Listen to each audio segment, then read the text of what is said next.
If you're out shopping for a well-priced mid-segment iPhone, chances are you're confused between the iPhone 11 from 2019 and the latest iPhone 12 mini. Well, I've used both of these phones extensively, and trust me when I tell you, it is not an easy choice to make. I'm Rohan from TechieTechTech, and let's compare the iPhone 11 and the iPhone 12 mini. Here we go.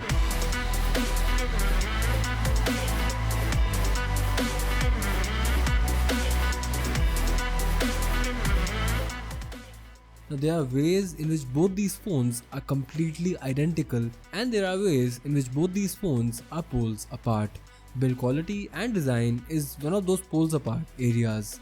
The iPhone 11 has a footprint which actually looks and feels massive in comparison to the tiny iPhone 12 mini. It houses a larger display, so of course it has to be bigger, but it also has significantly thicker bezels around that display and rounded aluminum edges, which just makes it feel chunkier. The iPhone 12 mini, on the other hand, is like Apple reviving the old iPhone 5. It has a very similar footprint with the same flat aluminum edges. It looks and feels stellar, definitely hotter than the iPhone 11. The small size makes it a dream come true for small iPhone users who can now finally get a compact, maxed out iPhone without any compromise. On the other hand, the small footprint can feel a bit toy-like if you're upgrading from a large or even a regular size smartphone. Apart from this, both phones have matte aluminum edges and both have glossy glass on the back which attracts a fair amount of fingerprints. The iPhone 12 mini does have Apple's new ceramic shield glass which should be 4 times more shatter resistant according to Apple's testing. Peep under that glass and you see the display panels. Again, poles apart. The iPhone 11 has a somewhat controversial 6.1-inch IPS LCD panel with a density of 326 pixels per inch.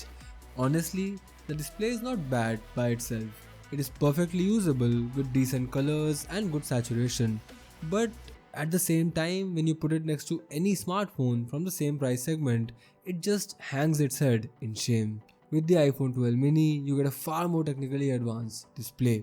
A big quality jump from LCD to AMOLED, a big density jump from 326 to 476 pixels per inch, and significantly smaller bezels.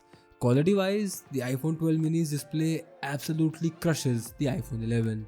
However, size truly matters. The 12 mini's 5.4-inch display might be better quality, but it is significantly smaller.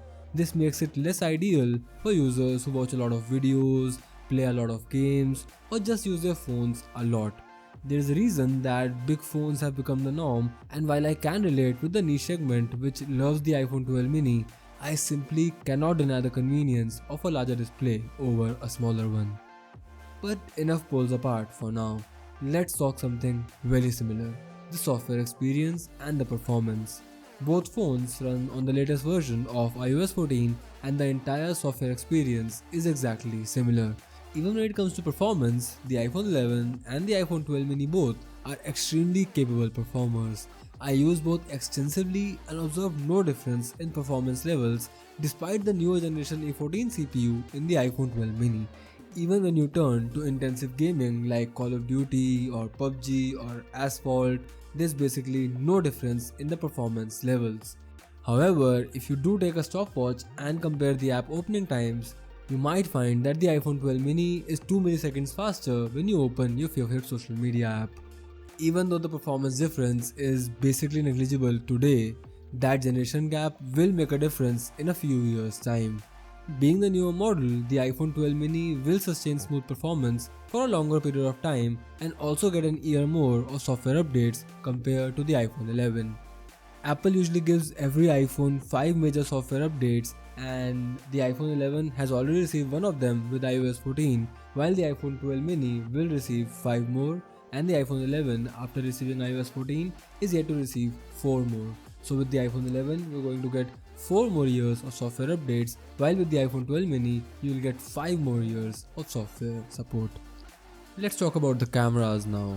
In terms of optics, both smartphones have very identical camera setups. Now both iPhones sport a 12 megapixel f2.4 ultra-wide camera and a 12 megapixel f2.2 front-facing selfie camera.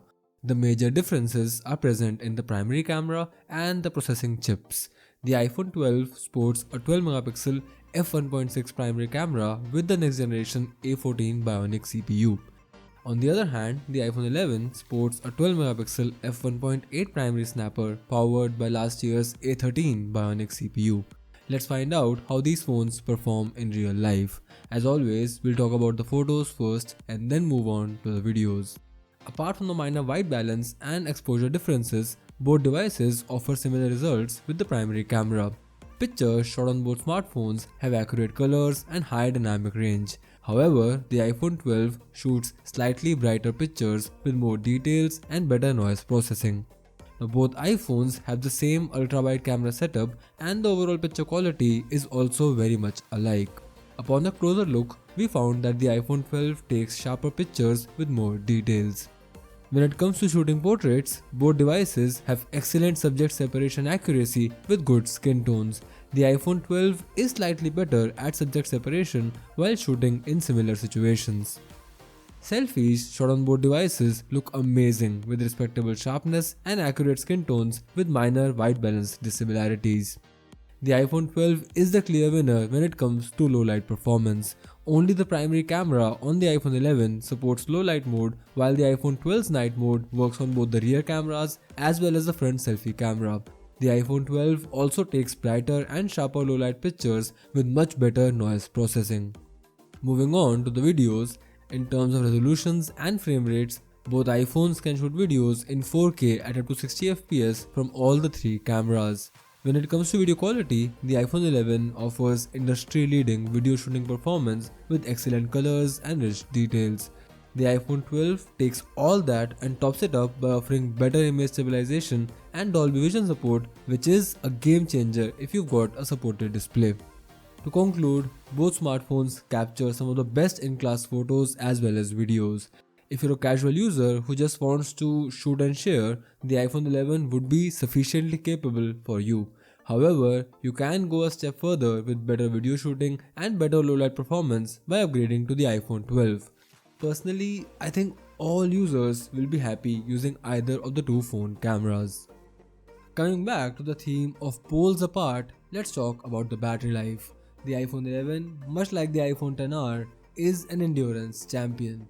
We're talking a battery pack which easily lasts a day even if you are a heavy user. If you're an average user who just checks news, social media feeds and all that kind of stuff, easily expect a day and a half's worth of usage on a single 100% charge. Unfortunately, the iPhone 12 mini does not compare so favorably. If you are a heavy user, lasting an entire day will be very tough. Gaming is one area where I noticed that the battery just flows away on the 12 mini. Apart from that, for the average user, this tiny iPhone will last a day, but never more than that. To kind of give you an idea, if I am going on a single day trip, I will definitely make it a point to carry a power bank as an iPhone 12 mini user, while I won't bother as an iPhone 11 user. Another thing to note is that both phones now don't come with a power adapter in the box, just the charging cable, so factor the cost of that in when making your purchase. Both phones support wireless charging, but the iPhone 12 mini is a step further with MagSafe support, which can allow faster wireless charging and support for some new magnetic accessories. Apart from that, the call quality experience has been similar on both with good signal holding capacity and audio quality. When playing back music, I did feel that the stereo speakers on the iPhone 12 mini sounded a bit tinier in comparison to the more fuller sounding speakers on the iPhone 11. Now for the conclusion. Between the iPhone 11 and the iPhone 12 mini, what should be your choice of smartphone? I strongly urge you to go check both the phones out. Check them out, play with them, get a feel for both the sizes. In my opinion, the final decision all comes down to the screen size, and it's very tough to pick one. On one hand is a more usable and enjoyable size, while on the other hand is far better quality but a more cramped experience. What wins you over is for you to decide. I hope this video helped you out guys, and if it did, help us back by liking this video, sharing it and subscribing to our channel. This has been Rohan from TechieTechTech and I'll see you in the next video. Bye.